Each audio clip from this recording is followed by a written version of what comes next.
राक्षस राज भंड के प्रबल प्रताप का वर्णन तथा उसकी त्रिलोक्य विजय।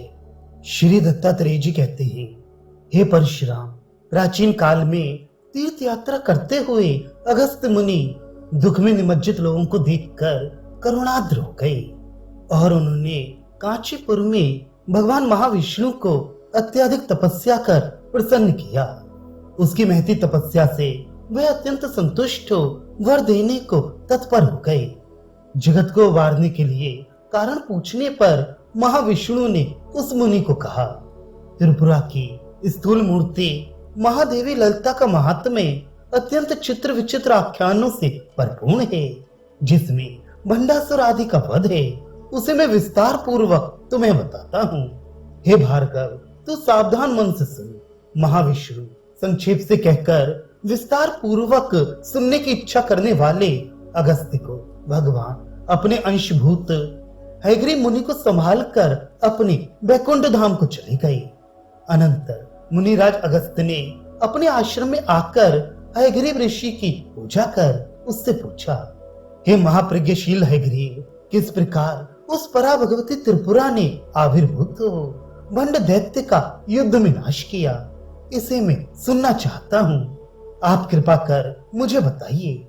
इस प्रकार ललिता के विषय में भक्तों के शिरोमणि हयग्रीव से अगस्त्य के द्वारा पूछने पर श्री ललिता देवी के महात्म्य को स्मरण कर हर्ष से पुलकित हो आंखों में आनंद के आंसुओं की झड़ी बांधकर अत्यंत रोमांचित शरीर हो मुनि हयानन अत्यंत उत्फुल्ल गदगद वाणी में कथा कहने लगे।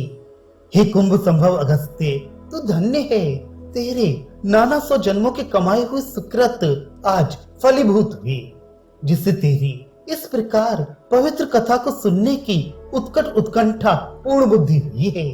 इस श्री देवी की कथा को सुनने की क्षमता देने वाला ये कोई थोड़े से पुण्य का फल नहीं है।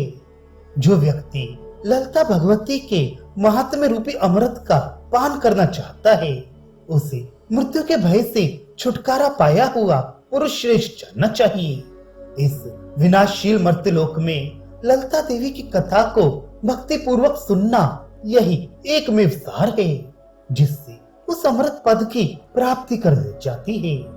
जब तक मनुष्यों ने इस ललिता के पवित्र चरित्र को नहीं सुना, तब तक भस्म में हवन किए के समान उसका जीवन में किया कराया सब व्यर्थ है।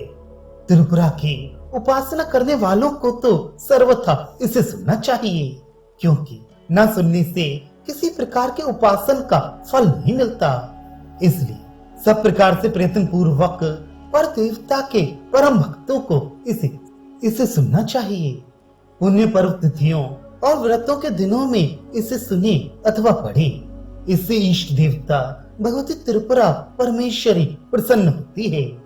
प्राचीन काल में भंड नामक अत्यंत महाबली दानव हुआ था। उसने दिव्य भगवान शिव का आराधन कर उनसे अत्याधिक दुर्लभ वर प्राप्त किया। अनंतर संपूर्ण प्राणियों से अभय पाकर बलवान दैत्य ने तीनों लोकों को जीतकर जगत के स्वामी विष्णु के समान राज्य करना आरंभ किया।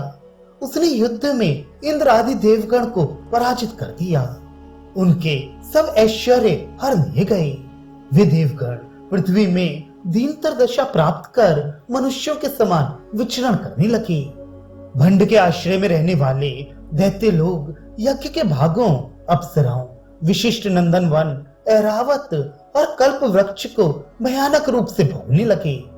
एक बार भंड दैत्य श्री के समान रूप विलास वाली इंद्राणी को देखकर साम उपाय से उसे अपने लिए लेने की इच्छा करने ही वाला था कि तब तक शची स्वयं अपने पिता पुलोमा के साथ दैत्यगण के बिना देखे ही चली गई और कैलाश पर्वत में भगवती गौरी देवी के आश्रय में रहने लगी। इस प्रकार इंद्र, कुबेर, वरुण और वायु को तथा अग्नि, यम एवं सोम को भी जीतकर वे दैत्यगण के सहित शासन करने लगा। भंड अपने आप स्वर्ग में रहा, विशुक्र को भूमि पर नियुक्त किया तथा पाताल लोक में विशंग को रखा। इस रूप में उसने त्रिलोकी पर राज्य किया। शक्र आदि 10 दिक्पालों को बांधकर उन्हें अपनी पालकी के वाहक अर्थात लेकर चलने वाला बना लिया। अनंतर समय आने पर भृगुकुलोत्पन्न दैत्यों के गुरु शुक्राचार्य ने उस अन्याय को देख उन देवगण को छुड़ाया।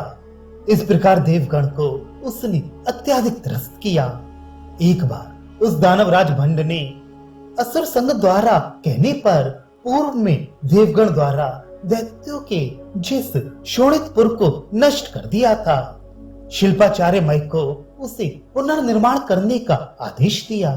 अनंतर आज्ञा पाकर मय ने शोणित नामक पुरी को तब स्वर्ग से भी अधिक सर्वशोभा संपन्न और अत्यंत सुंदर बनाया।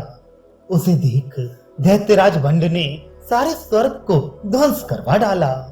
उस श्रेष्ठ नगर में सुधर्मा तथा नंदन वन को भी लिया गया। उसी शोणपुर को संपूर्ण समृद्धि और वैभव सामग्री से पूर्ण स्वर्ग बना दिया। दैत्येश्वर स्वयं वहां रहकर राज्य का शासन चलाता। महादानव भंड ने दिक्पाल भी दैत्यों को ही बनाया। उसने 10 दिक्पालों के समान तेज, बल और पराक्रम में पूर्ण दैत्यों को रचकर दिक्पति का पद दे दिया। इस प्रकार सब ओर भंड दैत्येश्वर की सत्ता ही फैल गई। तब प्रदीप्त अति तेजस्वी भंड ने लोगों पर अधिकार जमाया। शोणितपुर का नाम भी शन्यक रख दिया।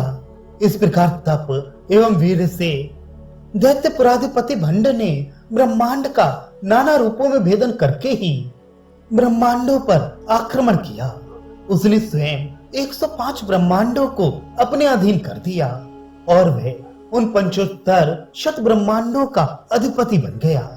सब और ब्रह्मांडों में उसकी बिना किसी बाधा के अप्रतिहत आज्ञा हो गई। इस प्रकार देवगण को निकालकर उसने समस्त ब्रह्मांडों पर राज्य किया।